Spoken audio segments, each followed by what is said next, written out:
Boa tarde, internautas. Aqui é o Roberto Ferrari na TV Geração Z, www.tvgz.com.br. E como de praxe, eu vou falar um pouco sobre alguns assuntos genéricos antes de apresentar a minha convidada.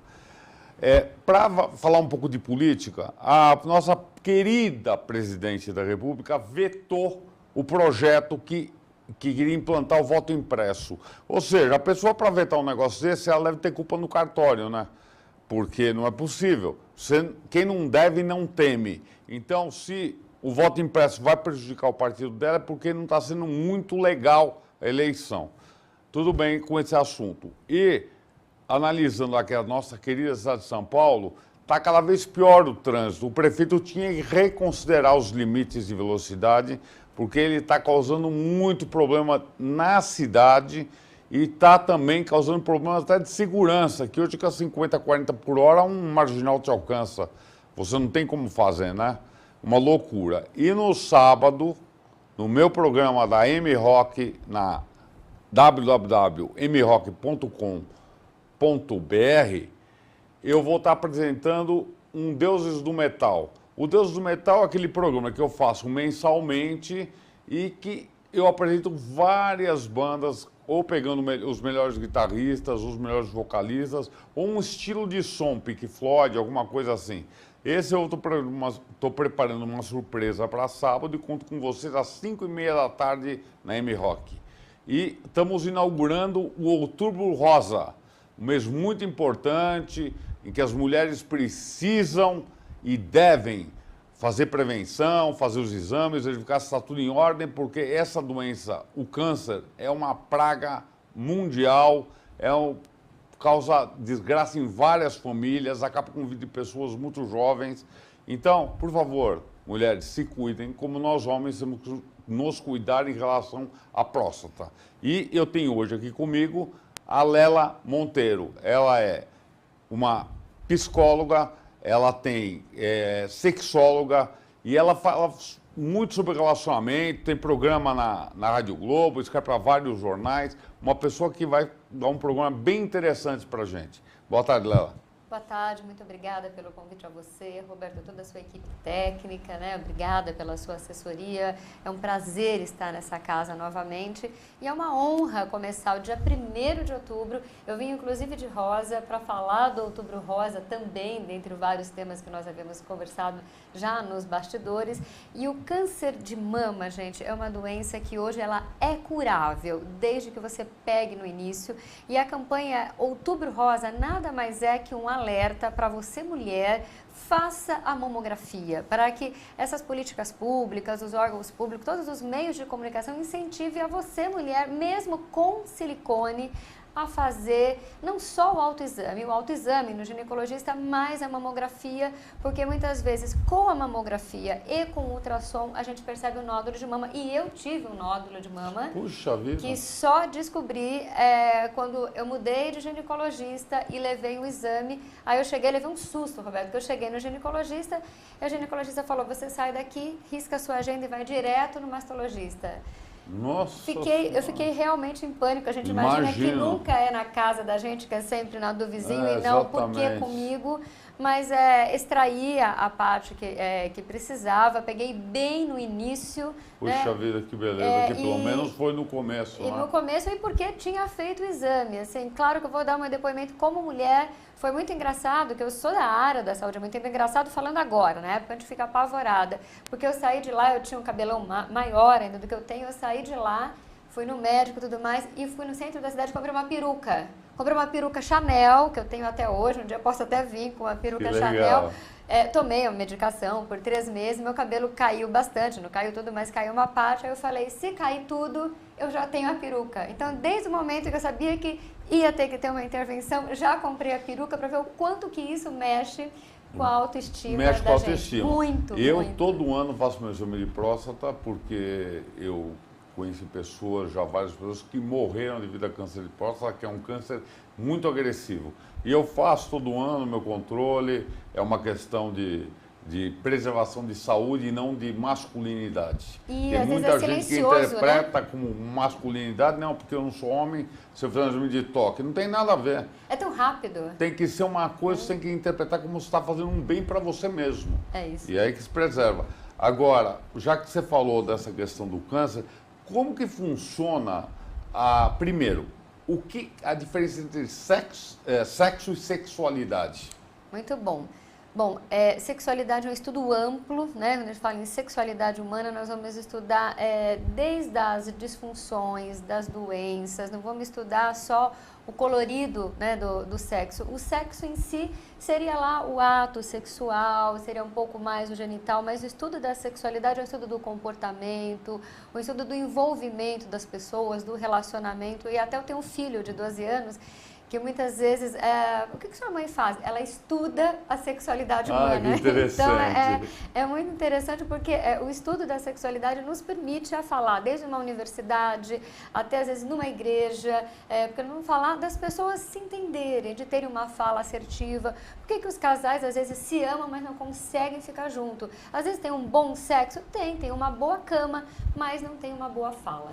Porque apesar que eu sempre falei isso, que num relacionamento, você tem 24 horas, você passa o sexo no casamento, por mim, é metade. Sim. Agora tem a outra metade. É isso, a outra metade é se entender fora da cama. Sim. Saber ceder aqui, ceder ali, conversar assuntos afins, para poder o casamento poder andar, né? Porque tem que ter admiração, né? Não é então, só o desejo, né? A pessoa lógico, tem que ter admiração de se apresentar, né? Olha, essa é meu companheiro, essa é minha companheira. Lógico. E o dia a dia, gente, não é fácil. Eu sou casada há 18 anos, a gente tem que ter um jogo de cintura, tem que, bem como o Roberto falou, saber ceder, ter uma linguagem, principalmente as mulheres, assim, eu falo que eu sou feminina e não feminista. Eu acho que a mulher tem que ser doce, né? Você pode falar a mesma coisa, com um tom de voz um pouco mais tranquilo, né? Isso faz o tempero do casamento. Concordo. Agora, perguntando a pergunta que eu ia te fazer antes. Como que as pessoas que sofrem doenças graves, câncer e outras, como que elas interpretam, como funciona a vida sexual ou a sexualidade delas? Excelente pergunta. Eu dei várias palestras no último ano, esse ano também, mas agora quando vem a campanha, começa a ter muito foco para isso. E fui em muitos lugares no ano passado falar sobre sexualidade e câncer de mama, porque o que acontece, toda mulher, quando ela entra no tratamento de câncer, ela tem uma secura vaginal já de imediato. Então, assim, ela perde essa lubrificação natural. Não sabia disso. E é muito triste isso, porque o que acontece, às vezes ela tem o desejo, só que ela não consegue ter o ato, porque começa, às vezes, rachar ou a sangrar mesmo essa região íntima. Aí tem que fazer uso e abuso de gel mesmo normal, de farmácia, simples, e algumas médicas passam para essas pacientes, alguns médicos, né, uma pomada, um gel também com um pouco de hormônio, se for possível dentro do tratamento, ou uma pomada hidratante para conseguir ter a relação. Isso falando da parte vaginal, fora a questão, né, às vezes da depressão que vem associada, que a mama não pode repor na hora, né, a gente fala, não, hoje em dia tira a mama e põe a outra. Não é bem assim. Tem casos mais avançados que precisa de um tempo, precisa de um expansor. Tem mulheres que têm rejeição ainda hoje, né? E tem mulheres que são muito vaidosas e se vê às vezes com uma mama ou sem, ou retalhadas, porque tem cirurgias que são muito agressivas e não é só um quadrante, como eu fiz, às vezes tem que pegar axila, ou enfim, mesmo tirar as duas mamas. As duas mamas e às vezes até tirar, ela está tão ramificada que tem que tirar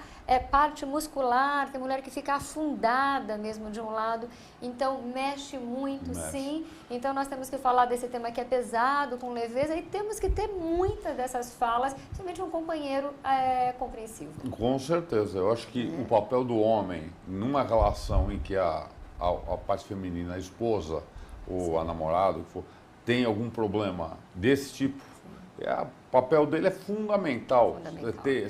Ter compreensão, sensibilidade para poder fazer a outra pessoa se sentir bem. Isso mesmo. Senão, Sim. Não adianta nada. É isso mesmo. E hoje tem cura, né? Tem mulheres que passam por esse sofrimento todo e daqui a pouco o cabelo cresce de novo. E volta ao normal. E aí põe silicone, volta ao normal, volta às vezes até com mais força. O meu cabelo ficou mais ralinho, menor, porque eu tinha uma cabeleira, mas tá aí, tudo bem, né? É isso aí. Sabe que se eu não tivesse falado, eu nunca imaginaria. Eu tinha muito cabelo. Eu sei que eu falei, meu Deus, meu cabelo cadê? Foi ficando meio minguado, mas tá tudo bem. Certo. E me dá uma orientação sobre a profissão que você tem, que você faz fisioterapia urológica ou uroginecológica. O que é isso? O que engloba essa Poxa, essa muito função? obrigada por abrir esse espaço, não só para mim, mas para quantos colegas que estão vindo. Porque é uma questão, um Novíssima nome no Brasil. que eu nunca tinha ouvido Sim. falar. E eu estou curioso, porque eu fiz muita fisioterapia na minha vida. Quando sofri Sim. acidente, é uma diferente. Sim. Fiquei 1 ano e tanto de fisioterapia e eu sei a importância da fisioterapia para a recuperação da pessoa. A fisioterapia, eu falo que é uma das coisas muito chatas. Eu sou fisioterapeuta há 23 anos, mas fundamental, porque ela vai trabalhar com a disciplina e tem muito a ver com esses outros locais, né? Braço, perna, porque o músculo do períneo do assoalho pélvico é um músculo estriado igual de braço e de perna.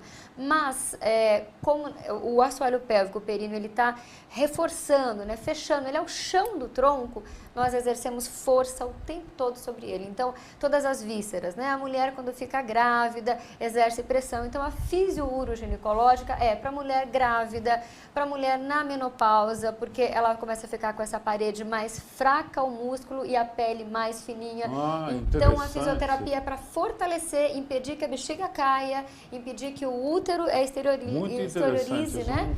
Que não tenha esse prolapso uterino. E como essa região genital, ginecológica e urológica, ela também vai melhorar na hora da relação, porque esse canal vaginal vai ficar um pouco mais fechado. Então, na hora da incursão sexual, é como se a mulher abraçasse o homem internamente. Entendi. Então, melhora a relação por esses grandes músculos, não só os vaginais, mas os músculos que circundam a bacia, a pelvis. Então, é uma fisioterapia mesmo, mas específico para essa região. E no a uroginecológica a urológica é de grande valia. Quando você fala, mês que vem vamos ter novembro azul, né? Outubro rosa e o mês que vem novembro azul, para principalmente pacientes pós-câncer de próstata. Então, paciente prostatectomizado, ele pode ter desde uma incontinência urinária leve, desde uma incontinência mais acentuada e até algum grau de impotência. E a fisioterapia também vem para fortalecer esses músculos,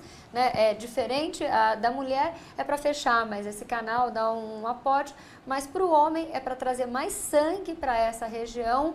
E a gente, além do exercício físico, a gente fala lá, vai com entra um pouquinho com essa terapia sexual, até da psicanálise, para voltar a dar confiança para esse homem. Entendi. Porque o homem acaba ficando um pouco disfuncional ou impotente, porque ele se vê já velho, né, já com câncer, que é uma doença, e começa já a recuar e a sentir menos diante da parceira ou de uma nova parceria. Então, a gente vem falar para esse homem, não, você pode, você deve, porque o homem até o final da vida pode gerar novas vidas, né? E tem que ter essa confiança. Eu vou até te citar um caso de uma pessoa que eu conheço, ele teve câncer no testículo. Sim. Aí ele operou, tirou. Tirou, sim, sim. Bom, depois da operação, ele teve um período que ele teve uma transformação psicológica. Ele ficou um cara fechado, agressivo e tal. Tímido, fazia um tempo que eu não via ele. Né? Aí, encontrei com ele há um tempo atrás, ele está casado de novo e tem um filho. Ele mudou, voltou a ser o que ele era. Eu acho que faltava, eu acho que ele achou que ia ficar impotente e... Você sabe que eu tive 2 pacientes e estou com um agora, que uma história muito parecida. Eu tive um paciente há um tempo atrás que tinha um problema vascular, é raro, então ele teve que fazer toda essa reconstrução de vasos mesmo, e teve alguns problemas nessa reconstrução. Então, quando falava de sexualidade, ele sempre ficava igual um passarinho assustado, assim, muito inseguro. Tive um paciente que tinha tirado um dos testículos e estou com outro agora que ele tirou um testículo e meio, assim, que sobrou um pouquinho só de um testículo, foi feita uma reconstrução, era para ter retirado quase tudo, mas com esse pouquinho que ficou, do um que ficou, Ele separou, casou de novo e também tem um filho, está extremamente feliz. Poxa, que beleza. E ele veio para o consultório dizendo que está tão feliz com essa chance da vida. Ele veio com a esposa para fazer uma terapia de casal, porque ele diz que quer ser o melhor casal do mundo, porque ele não imaginava que podia ser homem outra vez. Então imagina uma fala dessa, né? Eu vou falar para você uma coisa minha. Eu, quando tinha 19 anos de idade, eu, por um motivo, eu descobri que não podia ter filhos, com 19 anos de idade. Jovem. É. Só que eu, na minha vida, eu toquei minha vida, fui e tal, e no fim acabei tendo um filho de inseminação artificial, sou super feliz, maravilhoso. É filho igual? E um outro filho que vai vir, já veio de uma adoção aí, que é maravilhoso também. Que bacana. E eu sou super feliz, sou o pai mais realizado do mundo, mais que muito pai que gera, porque Sim. pai não é quem gera, é quem cria. Sem dúvida. E nós precisamos de pais assim, presentes, né? Então, esse primeiro bloco está terminando, você viu como foi rápido? Você tem que voltar outra vez a um assunto tão Será longo um esse. prazer. E no segundo bloco nós vamos falar um pouco sobre essa questão dos relacionamentos, como que eu acho importante a gente falar sobre a questão tem muito homem que trata a mulher como uma escrava sexual, como um objeto. Eu sou dono, eu faço o que eu quero, eu bato, eu abuso, eu faço o que eu assim, quiser. né? E vamos falar sobre isso, certo? Certíssimo. Então, até daqui a pouco.